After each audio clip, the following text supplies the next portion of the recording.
Welcome to Weekend Ag Matters from the Iowa Agribusiness Radio Network. Join us for an in-depth look at Iowa agriculture. Here's your host, Mark Magnuson. Hello and welcome into Weekend Ag Matters on the Iowa Agribusiness Radio Network. I'm Mark Magnuson from the Iowa State Fair. In today's episode, Riley Smith speaks with Michael Weidner of Landus Cooperative. Dustin Hoffmann is joined by Iowa Secretary of Agriculture Mike Naig, and Russ Parker provides his faith-based segment. Let's turn our attention now to this week's news headlines. Zoomer, a 6-year-old boar from Atlantic, Iowa, is the 2026 Iowa State Fair Big Boar Contest winner, tipping the scales at 1,246 pounds. Zoomer, the Big Boar Contest winner at the Iowa State Fair, is owned by Todd Schuler of Atlantic, and he tells the Iowa Agribusiness Radio Network that Zoomer has the frame to put on size.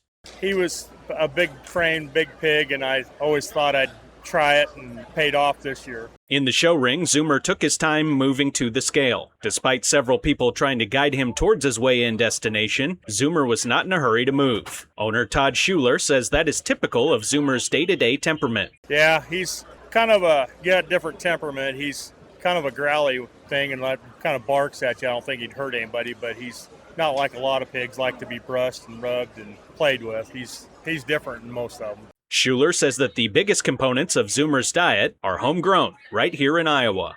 He's just been getting flake corn soaked in water and a dozen eggs every day. Zoomer is a Chester, Hampshire cross and was the heaviest of the 5 competitors at this year's Big Boar Contest. Todd Schuler said that this is his second year competing in the Big Boar Contest, and he loves the competition. Schuler adds that he typically raises show pigs and purebreds that he brings to the Iowa State Fair to show. Now that we are in the stretch run of the growing season, it won't be long until corn growers fire up their combines and begin harvesting. On Tuesday, Wyffels Hybrids held its third Between the Rows event of the season to share agricultural insights and expert-led field observations at the Wyffels production facility in Ames. Mike Witt is an area agronomy manager with Wyffels Hybrids, and he tells the Iowa Agribusiness Radio Network that southern rust pressure is not as intense as last season in Iowa. We're kind of trending more towards 2024 when it comes to that. So their southern rust always has been out there, and it's really one of those things that last year was an anomaly, and this year we're kind of getting back into the regular swing of things. With disease pressure not as high as it was in 2025, Witt says that one of the biggest management decisions for farmers in 2026 has been fungicide application timing. Witt says that farmers have dealt with nitrogen issues this year in areas where conditions have been too wet and in places where it has been too dry. I live down here around Des Moines and Story County, Polk County area, so we're at about 27 inches, which is ridiculous, the amount of rain that we've had here. So for us, the nitrogen usage has been, we put it on, it's gone through the system, it got flushed out of the system, and now we're going to see some penalties from that throughout the season. The other area, though, if I go up further northwest, they're more of in a droughty scenario. So again, let's flip that a little bit. They're still having nitrogen issues, but it's for a different reason. So it's either availability or that plants just aren't able to utilize it as much because we got drought and stress conditions. United States Senator Chuck Grassley is back in Iowa after the Senate Agriculture Committee failed to advance its farm bill last Thursday, and the Senate has entered into its August recess. United States Senator Chuck Grassley says he will be engaging with Iowa's farmers this week to talk to them about their frustrations following the Farm Bill's latest setback. The only good news I would feel confident in giving them is that because of the Persian Gulf War, increased input costs because of the Strait of Hormuz shut down, is that when we appropriate money to replenish war material that's been shot up during the Iran war, there's $12 billion in that same bill for farmers, and I think that's going to go through without controversy. Grassley reiterated that farmers would rather earn money for their products in the marketplace instead of receiving farm aid, and points to year-round E15 legislation as one of the ways to help farmers in the market. On the other hand, when I tell you that, it reminds me that farmers tell me they want their money from the marketplace, not from the U.S. Treasury. So maybe I'll be able to tell them if we get a farm bill, we will be year-round E15. Senator Grassley made his comments on Tuesday during his weekly ag conference call with farm broadcasters and reporters. For more on this story and all of our daily news stories, you can visit our website at iowaagnet.com.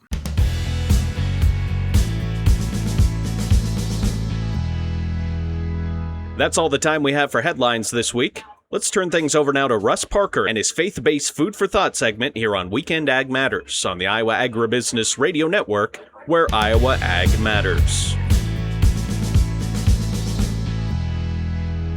I was at the church the other day volunteering to help organize our library, which means that every book has to be inventoried. And as you might imagine, that led to a pretty simple question. We going to keep that? Some books were worn out and faded. Other addresses topics that don't have much application anymore. And then there are collections of CDs and cassette tapes, which today seem more like relics than resources. But some decisions aren't quite so easy. There was a beautiful big concordance. I think the word exhaustive was even in its title. So, we're going to keep that? And then there were volumes of church history, names from generations ago, people who faithfully served the church and gave their time, talents, money, and probably a good portion of their lives. Today, very few of us would recognize their names. And in my bedroom, I have a bureau drawer filled with things from my past. Old report cards, a certificate from Boys State, a Cub Scout neckerchief slide, a few pictures, and even some love letters from my wife. And they have value to me because I know the stories behind them. But someday, when I'm gone, somebody else will open that drawer and ask, why in the world did Dad keep this stuff? Isn't it interesting what we hold on to and consider valuable? Treasure to one person can look like junk to another, and time has a way of changing how we determine value. Jesus talked about this in Matthew chapter 6 when he said, "Do not store up your treasures on earth where moth and rust destroy, but to store up your treasures in heaven, for where your treasure is, there your heart will be also." It's true, someday somebody else will clean out our bureau drawer, and our photographs will have names nobody recognizes, and our certificates, awards, and collections and keepsake may lead to someone to ask, we going to keep that? Here's the good news. I'm surely not taking those things with me. So what am I taking with me? And what do I want to leave behind? My faith tells me that what we take isn't found in a drawer or displayed on a shelf. It's our relationship with Jesus Christ and the promise of eternal life through Him.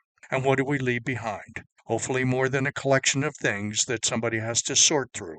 We want our family to know they were loved, that people were encouraged because our paths crossed, and someone whose burden was a little lighter because we helped carry it, and some evidence that our faith wasn't simply something we talked about, but something that we tried to live. Someday our names will be old names too. And our lives will not be measured by how our name is remembered, but rather something of value remains because we were here. We going to keep that? Perhaps a pretty good question after all. Food for thought, I hope. This is Russ Parker. Have a blessed day. Thank you, Russ. Up next, we will have Riley Smith's conversation with Michael Weidner of Landus Cooperative. That's next here on Weekend Ag Matters on the Iowa Agribusiness Radio Network.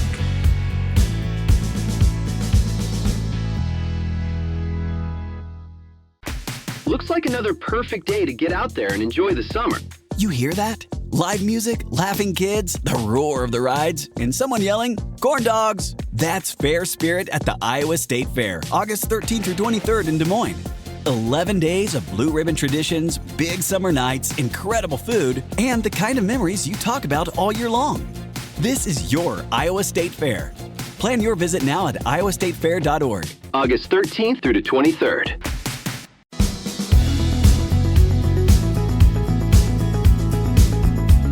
Welcome back to Weekend Ag Matters.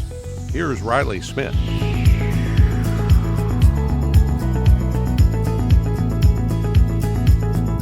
Riley Smith, Iowa Agribusiness Radio Network, on the phone right now with Michael Weidner of Landus Cooperative. He is the Director of Grain Origination and Producer Strategy, and we are tuning in for our bi-weekly marketing update. Of course, today, Michael, was the August WASDE report, a good example of how those reports can bring in something unexpected to cause a jump in the market prices. When we see a jump like this, what do you encourage farmers to do to be prepared for those? Yeah, Riley, I think a lot of the preparation work starts, earlier in the week, right? Monday, Tuesday. last week from our origination team and working alongside farmers across the state to kind of prep for these type of moves, right? Go back in time, look at some, hey, where's this crop report done historically in terms of price swings and moves? What if we get a surprise that produces this type of rally we saw today, right? 20 cent higher in corn, 14, 15, 16 cents higher in beans. This is a great time to utilize working offers because all the volatility we've spoke about and mentioned, we've got U.S., Iran, Russia, Ukraine, and then this report produces this type of move.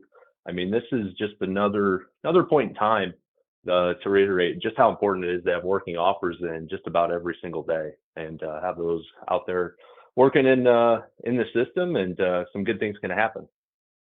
And a WASDE report is one of those things that, of course, comes out every month and is a situation that producers can be prepared for just in general, just in case something happens, right? Exactly right. I mean, I know the report was out just a few hours ago, but honestly, I'm already looking to the next checkpoint on the calendar, right? You got Pro Farmer Crop Tour next week. Maybe that produces some opportunities. There's going to be a September USDA crop report where they make some updates to yield and possibly acreage, both things in corn and beans that they made adjustments to today.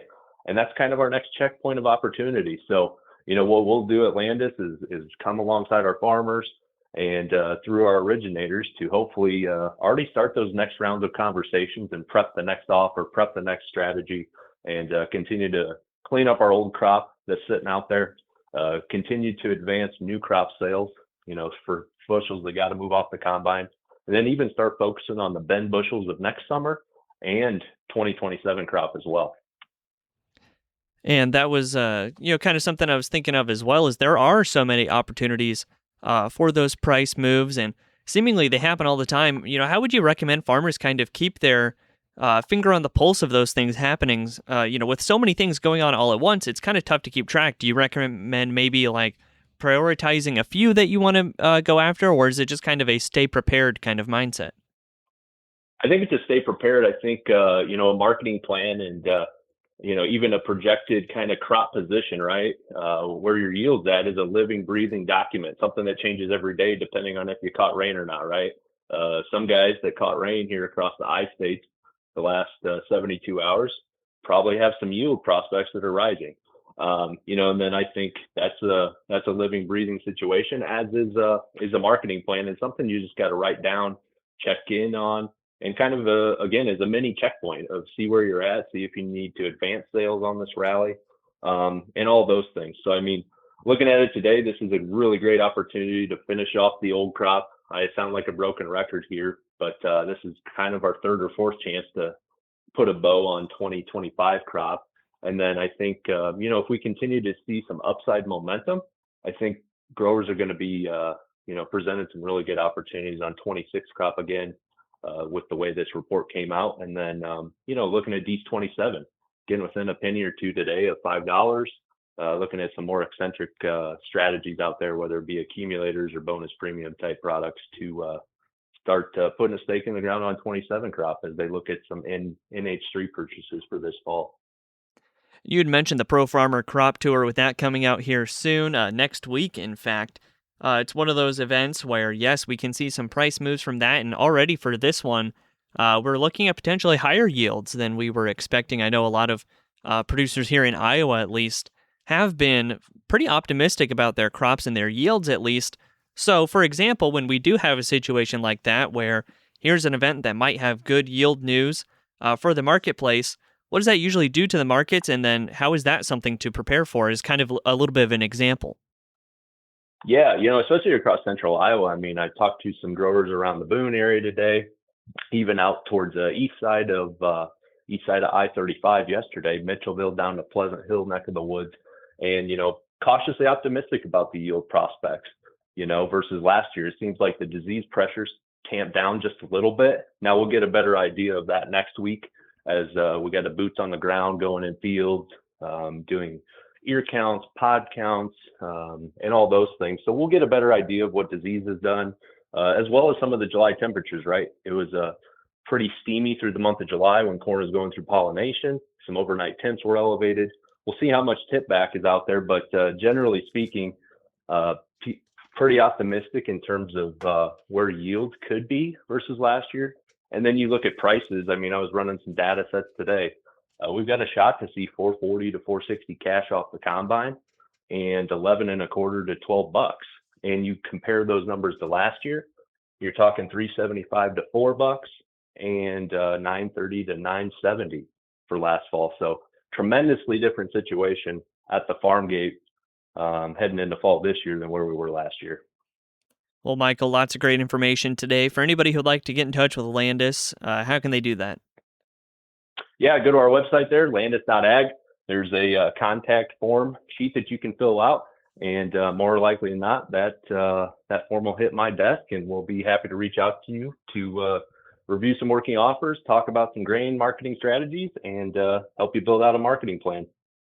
And that's it for segment 2 of this week's show. Thanks again to Michael Weidner of Landus Cooperative for joining us this week. When we come back, Dustin will talk with Iowa Ag Secretary Mike Naig here at the Iowa State Fair. You're listening to Weekend Ag Matters on the Iowa Agribusiness Radio Network. This year at the Iowa State Fair, Fair Spirit meets 250 years of American history in a celebration across the fair. See the America 250 Iowa display and a permanent sculpture created just for the fair. Walk the Iowa Veterans Memorial Walkway honoring service and sacrifice. Experience 250 years of the American flag, along with red, white, and blue contests and fair favorites. Then look to the sky for drone shows glowing in red, white, and blue, lighting up the fair like never before. From history to celebration, it all comes together at the Iowa State Fair. Learn more at iowastatefair.org. August 13th through the 23rd.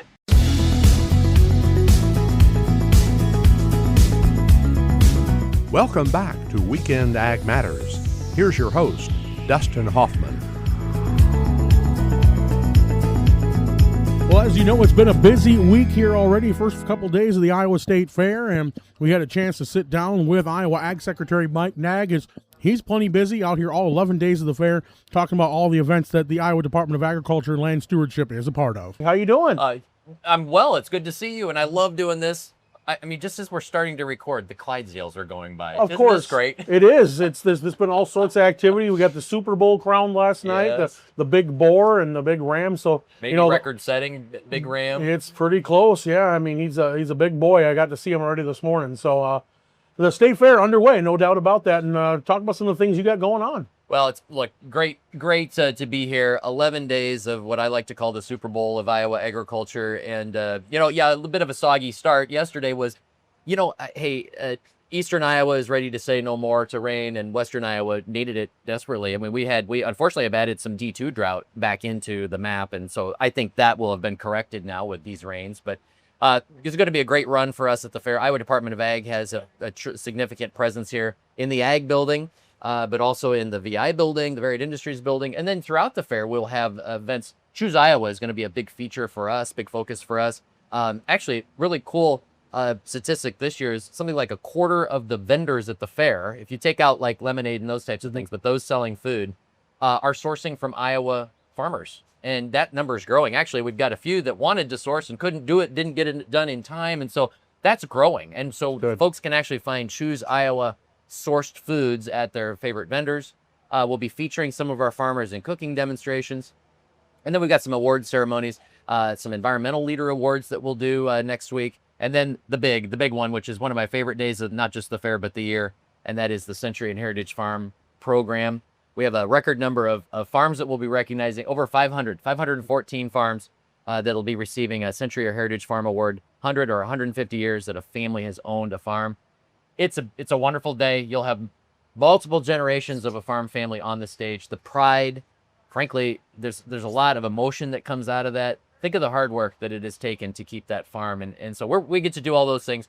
And a whole bunch of America 250 patriotic celebrations happening, once-in-a-lifetime type things just on the fairgrounds. The fair spirit, the spirit of 76, all those types of things. A lot of fun. Yeah, lots going on. And I know we talked last month about the Century and Heritage Farm. It's the 50th one. So those ones that were Century Farms the first time around may be coming up for their Heritage Farm this time around. There are. We've got, I don't have the exact number on top of my mind, but it is there are a significant number of those Heritage Farm recipients this year will be from that group that was recognized in 1976. And so it's a tremendous thing to be able to do that, and we were thrilled to see such a big number. And so we didn't get a chance to talk last month too much about the environmental awards. Talk about some of those awards and what it takes to qualify for some of those and some of those people that are winning. Well, and so these are folks that get nominated by a neighbor, by somebody. They're working, the Soil and Water Conservation District, one of our conservation partners, and we will recognize. And so there's a review committee. So this isn't a deal where you just submit somebody and they're automatically awarded. I mean, we really do. One, they want to make sure that they're actually doing those practices, but two, we're looking for a little value add, which is typically these farm families are the families that have hosted field days. They've been engaged. They're serving as a model for others. And so I just think it's so right that we've been doing this for several years now, and I think it's just right that we should do it and recognize these hardworking families who are doing the right things from a stewardship standpoint. And there's so many different ways that the stewardship activities are happening. I mean, because it's a different diverse. We've talked about how diverse this agriculture industry is from different points of the state. So what works and what works one place may not work somewhere else, but there's all sorts of different options available. 100%. And actually, the motivations can be different too. And I think that's really important. So each farm is different. Each field is different. Regions of the state are different. But then there are different reasons that families will make the choice. What inspired you to do it? What was the thing that made you, and maybe it's, hey, this is how my parents did it. We saw this soil erosion that we wanted to correct. We wanted to help our neighbors. Like we were looking at habitat, those types of things. I mean, there's lots of motivators, and I think it's important for us to recognize that this is not one size fits all, and we need to recognize that in our programs that we offer as well. All right, and then of course other things going on. We have the big pumpkins being weighed. We got the hard-boiled eggs being given away. There's so much to do with agriculture in the state, and it's a great way for us to bridge that connection with the consumers walking around as well. Well, look, this might be the most meaningful interaction that somebody might have with agriculture, and this is an agriculture fair. I mean, that's something that this fair board is committed to, is ensuring that, especially, and by the way, again, where you sit on the fairgrounds, it's all ag around here, but whether it's the Animal Learning Center, the Little Hands on the Farm, or fun things like weighing the big pumpkin, right? It's just giving people a chance to interact with and see the diversity and the breadth and the depth of agriculture. And of course, the other way is to experience it. The beef quarters, the pork tent. You then kind of pull that thread through, if you will, and you say you're getting a chance to learn about the production side of it, but you're getting to enjoy the results of that hard work in the form of this great food as well. So really, really trying to stress that. Again, I think the ag building is one of the great places to be able to experience that as well. And that's another thing that we're trying to do through the Choose Iowa programming, is to really just open people's eyes to what's happening in the state. And I know we're going to have a lot of members of the Trump administration here, a lot of the cabinet members here. Of course, we'll be talking to Senator Grassley later on this morning too. Farm bill's got to be something they're going to be hearing. I know obviously the administration can't do much about that, but farm bill, trade, things like that are going to be stuff that they're going to be hearing a lot about, I think, from farmers. Chairman G.T. Thompson from the House Ag Committee will be in the state as participating in Governor's Charity Steer Show. Look, G.T. did his work. The House did their work. It's the Senate that we need to see action. But I think we have this golden opportunity. We will, we've got members of Congress, like GT coming in. We've got many cabinet members that'll be here. We also are receiving visitors from around the world. We'll have ambassadors and consul generals and those types of things in the state. So the fair does attract those types of attendees, which then gives us a chance to have those conversations or put farmers, put roundtables together. We will do that throughout the week or the 11 days. And make sure that we're taking advantage of those opportunities as well, to make sure that people are hearing about our concerns about and maybe the urgency that we feel to bring this policy, these policy questions to a close. Year-round access to E15, get the farm bill done, those types. And one thing that's nice, since the last time we talked, we got the E15 attached to the Senate version of the farm bill. I mean, that's sort of one hill we had to climb, was can we even get it in there? And then once we got it in there, then it was this just by a hair. We couldn't get it out of the Senate Ag Committee. So look, I think I told you this before, I'm frustrated, but that doesn't mean that we've given up. We certainly have work to do, and we're going to keep pushing until we get this across the line. So I know you've got to go out there and inspect the quality of a lot of things as Secretary of Agriculture. I know the shake shed is one of them. Of course, some people want to know what the count is and which ones you're inspecting already and which ones you're going to be inspecting. Well, you know that the one thing that I'll do every day is ice cream. Actually, in just a little bit, I'm going to get a chance to do a little behind the scenes with some of our dairy producers, and so I'm excited to do that. But Oh yeah, I've got 11 days. I got a checklist of things that I got to get to, and we're well on our way to making sure we check all those boxes. I was going to say, if anybody meticulously inspects the Barksdale cookies and the shakes, it's this gentleman right here. But what other foods do you got on the top of that list? You know, hey, look, I as I like to say, you know, hey, it's like asking me to pick which is my favorite child. You know, when you ask me what's my favorite meal, you know, I have a favorite. I'm just not telling you. Yeah, exactly. You know, depends on the day. Everybody knows. No, Right. but it's. And that's the fun thing. I started with a hot beef sundae, which is actually celebrating 20 years. I might have had the original. No, I didn't have the original one, but 20 years. And you know, so things like that. I will spend a fair amount of time in the pork tent as well. You know, pork chop on a stick and those types of things. But I get around. I like to make sure that I'm experiencing all that there is to offer here.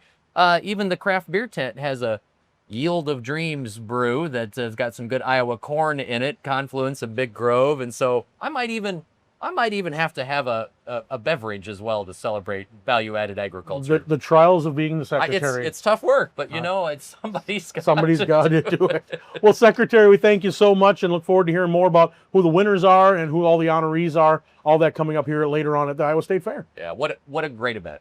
That again was Iowa Ag Secretary Mike Naig here on Weekend Ag Matters. Of course, you can find all our content online at iowaagnet.com. Videos are being posted daily at the YouTube channel as well. Thanks to Riley, thanks to Mark, thanks to Russ, and thanks to you for listening. We'll see you again here next week on Weekend Ag Matters.